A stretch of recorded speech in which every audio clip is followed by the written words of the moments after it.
তো বন্ধুরা বিশাল গরম, এক্ষুনি একটা আপডেট দিয়ে দিলাম যে আমরা কাল ভোরে মায়াপুর যেতে পারি। তো ব্যাগ এখনও গোছানো হয়নি, ঠিক আছে, এবার ব্যাগ গোছাবো আর কি। প্রচণ্ড গরম বন্ধুরা, লিটারালি কী আর বলবো। এই গরমের কথা মার্চের এই লাস্টের দিক থেকেই যা গরম পড়ে গেল, মাঝখানের দিক থেকে পড়েছিল মারাত্মক গরম, তারপর আবার একটু ওয়েদার ভালো হয়েছিল মোটামুটি ধরতে গেলে, আবার এই লাস্টের দিক থেকে প্রচণ্ড গরম শুরু হয়ে গেল। এখন এপ্রিল, মে, জুন, জুলাই, আগস্ট ধরতে গেলে পুরো এরকম গরম চলতে পারে প্রায় বন্ধুরা এই দক্ষিণবঙ্গে বা দক্ষিণ দিকে, মিডিয়াম দিকে, যেখানে যেখানে হিল স্টেশন না বা এইরকম আর কি ওয়েদার থাকে বন্ধুরা ভারতের আর কি। তো বন্ধুরা এই যে আমাদের এবার গোছানো হবে, ঠিক আছে, সমস্ত কিছু, এবং আপনারা এই যে ভ্রমণ বইটাই পরে পয়েন্ট কিনা, ঠিক আছে, কমেন্ট করতে পারেন, ঠিক আছে। এবং এই ভ্রমণ বই আমার প্রাণ বন্ধুরা, ঠিক আছে। আপনারাও অনেক ভ্রমণ বই আছে এরকম, অনেক বড় বড় এবং ছোটো আছে কিছু। তো এরকম আপনারা ভ্রমণ বই পড়তে ভালোবাসেন কিনা অবশ্যই কমেন্ট করে জানাবেন। যারা ভ্রমণ প্রেমী তারা অবশ্যই ভ্রমণ বই পড়তে ভালোবাসে, এটা আমি আশা করি, ঠিক আছে। সবাই খুব ভালো থাকবেন, সবাইকে রাধে রাধে, হরে কৃষ্ণ। বন্ধুরা যাই হোক, এবার আর কি ব্যাগটা গোছানো হবে, ঠিক আছে। আপাতত এই ভিডিও এখানেই রাখছি, সবাইকে ভালো থাকবেন, সবাইকে হরে কৃষ্ণ, রাধে রাধে। আমাদের মায়াপুর টু তাহলে খুব শীঘ্রই হতে পারে, ঠিক আছে। তো বন্ধুরা এই হচ্ছে আমাদের এখন ব্যাগ, ঠিক আছে, এখনও গোছানো হয়নি, স্টার্টও করিনি। এখানে আমাদের হচ্ছে উপরে স্পিরিচুয়াল বুকস আর নিচে material books and others things রয়েছে ব্যাগ, ঠিক আছে। তাকে আবার গোছানো হবে। হরে কৃষ্ণ, রাধে রাধে।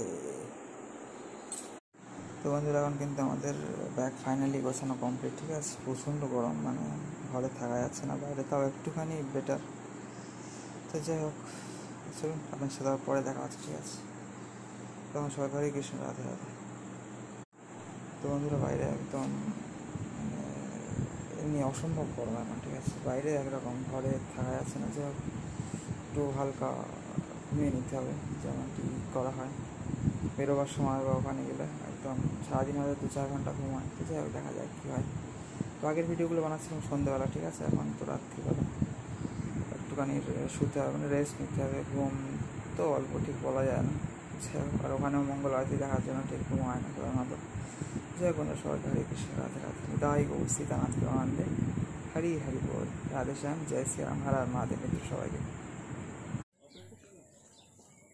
কটা বাজে এখন? এই 4:47, বাস করে চলে এলাম। ঘড়ি টড়ি বাড়ি ওই ওই ওই সেই এক্সপ্রেসটা দাঁড়িয়ে আছে, আবার নতুন ডাস্টবিন করেছে না।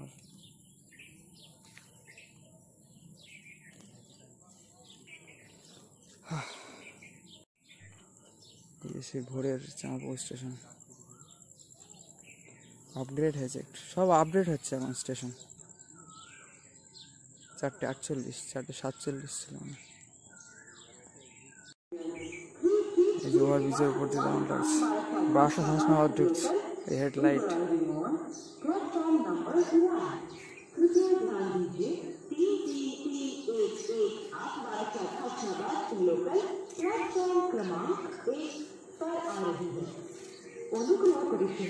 সেই এক্সপ্রেস ট্রেনটা দাঁড়িয়ে আছে, মানে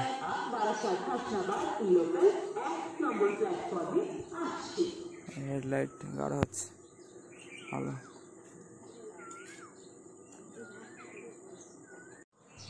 এই যে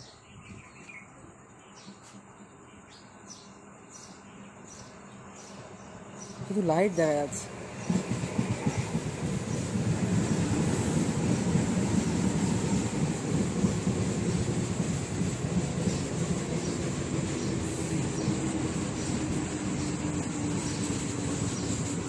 দাঁড়িয়ে যাবে।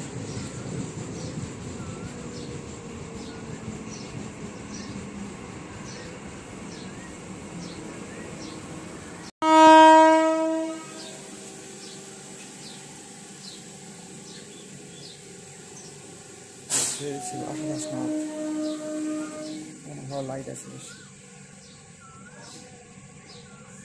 বেশ,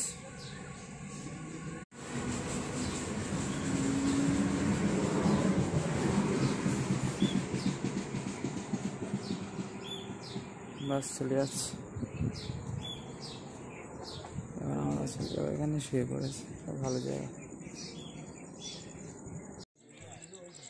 এটা খুব ইন্টারেস্টিং। 1 নম্বর প্ল্যাটফর্মে বাংলায়, এই যে 2 নম্বর ইংলিশে। দুটো প্ল্যাটফর্ম দু রকম ল্যাঙ্গুয়েজে লেখা হয়। 4:57 টাইম হয়ে গেছে প্রায়।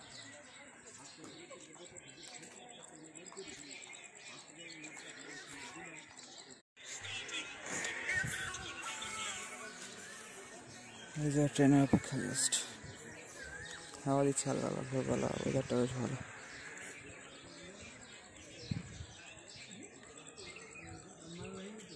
আর ভোরবেলা স্টেশনের একটা আলাদা সৌন্দর্য থাকে। চাঁপুর, আমাদের চাম্পাপুকুর 2 নম্বর প্ল্যাটফর্মে চলে এলাম ওভারব্রিজ দিয়ে।